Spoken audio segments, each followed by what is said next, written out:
क्या आपने कभी सोचा है कि हर तस्वीर में सांप अपनी जीभ लपलपाता हुआ नजर आता है, इसे अंदर बाहर करता है।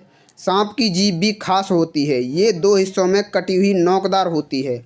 एक और बात जान लें कि इन जीभों का रंग अलग अलग होता है। नेचर में जितने भी प्राणी होते हैं उसमें सांप की जीभ सबसे अलग होती है। दो नोक वाली, बीच से छुरी कांटे की तरह कटी हुई, बार बार लपलपाती हुई। सांप की जीभ लंबी होती है और कई रंगों की होती है। क्या आपको मालूम है कि वो अपनी जीभ से क्या करता है? सांप मुख्य तौर पर जीभ का इस्तेमाल सूंघने के लिए ज़्यादा करते हैं।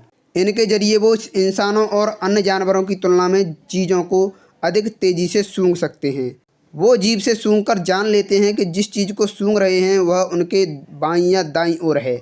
तो हम कह सकते हैं कि सांप को जब भी अपने आसपास की जानकारी जाननी होती है तब वो जीभ का उपयोग करते हैं। हालांकि जीभ का इस्तेमाल तो अपने बचाव और लोगों को डराने के लिए भी करते हैं। जब किसी शिकारी से सामना होता है तो ये सांप धीरे धीरे जीभ को बढ़ा चढ़ाकर फैलाते हैं। जब सांप अपनी जीभ की नोकों को फैलाते हैं तो यह दूरी उनके लिए सिर से दोगुनी चौड़ी हो सकती है। ये उन्हें अगर आसपास से रासायनिक ग्रेडिएंट्स का पता लगाने की अनुमति देती हैं। दूसरे शब्दों में सांप अपनी कांटेदार जीभ का उपयोग 3 आयामों में सूंघने में मदद करने के लिए करते हैं। जैसे उल्लू 3 आयामों में ध्वनि का पता लगाने के लिए अपने कानों का इस्तेमाल करते हैं। सांपों की जीभें कांटेदार होती हैं जो 2 सिरों पर समाप्त होती हैं, जिन्हें टाइन कहा जाता है। जीभ का काम लार के नमूने इकट्ठा करना और उन्हें सांप के मुंह में वापस लाना है। सांप अपनी जीभ का उपयोग हवा या जमीन से रसायन इकट्ठा करने के लिए करते हैं। जीभ में स्वाद या गंध के लिए रिसेप्टर्स नहीं होते। इसके बजाय ये रिसेप्टर्स बोमेरोनसाल या जैकबसन ऑर्गन में होते हैं, जो मुंह में अंदर ऊपर की ओर होता है। एक बार जैकबसन ऑर्गन के अंदर रसायन के पहुंचने के बाद सांप का अंदरूनी सिस्टम विद्युत संकेत पैदा करते हैं जो उसके ब्रेन तक पहुंचता है। सांप की जीभ पर स्वाद इंद्रियां नहीं होती हैं। वो गंदगी, पौधों और अन्य जानवरों जैसी चीज़ों को सूंघने के लिए जीभ का उपयोग करते हैं। सांपों की कांटेदार जीभ की व्याख्या करने वाले सिद्धांत हजारों वर्षों से मौजूद हैं। अरस्तू ने तर्क दिया कि इससे सांपों को स्वाद से दोगुना आनंद मिलता है, उनकी स्वाद संवेदना दोगुनी हो जाती है। इटालियन खगोलशास्त्री गियोवन्नी होडिएर्ना का मानना था कि सांपों की जीभ उसकी नाक से गंदगी साफ करने के लिए होती है।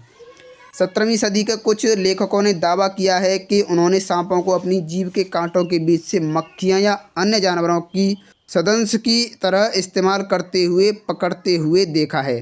यह आज भी एक आम मिथक है कि सांप अपने आप को अपनी जीभ से डंक मार सकते हैं। सांपों की जीभ अलग अलग रंग की हो सकती है। सांपों की उम्र बढ़ने के साथ जीभ का रंग भी बदल सकता है।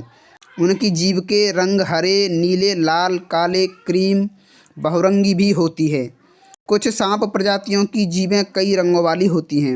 उदाहरण के लिए गार्टर सांपों की जीभ लाल होती है जो कांटे पर काली हो जाती है। विभिन्न सांप प्रजातियों की जीभ अलग अलग रंग की होती है। कुछ प्रजातियों की जीभ गहरे रंग की होती है जबकि अन्य की जीभ चमकदार लाल, नीली या क्रीमी होती है। सांप की जीभ का रंग शायद उस रंग द्रव्य के कारण होता है जिसके साथ वह पैदा हुआ।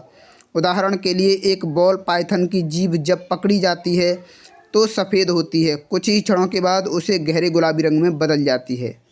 तो दोस्तों, ये थी सांप की जीभ के बारे में कुछ महत्वपूर्ण बातें कि सांप की जीभ 2 नोक वाली क्यों होती है। वीडियो अच्छा लगा हो तो लाइक करें, अपने दोस्तों के साथ में शेयर करें और अगर चैनल पर नए हैं तो चैनल को सब्सक्राइब करें और बेल आइकन प्रेस करें ताकि आने वाला हर लेटेस्ट वीडियो आप तक पहुँचे सबसे पहले। तो आज का वीडियो यहीं तक, मिलते हैं अगले वीडियो में, तब तक के लिए नमस्कार, जय हिंद।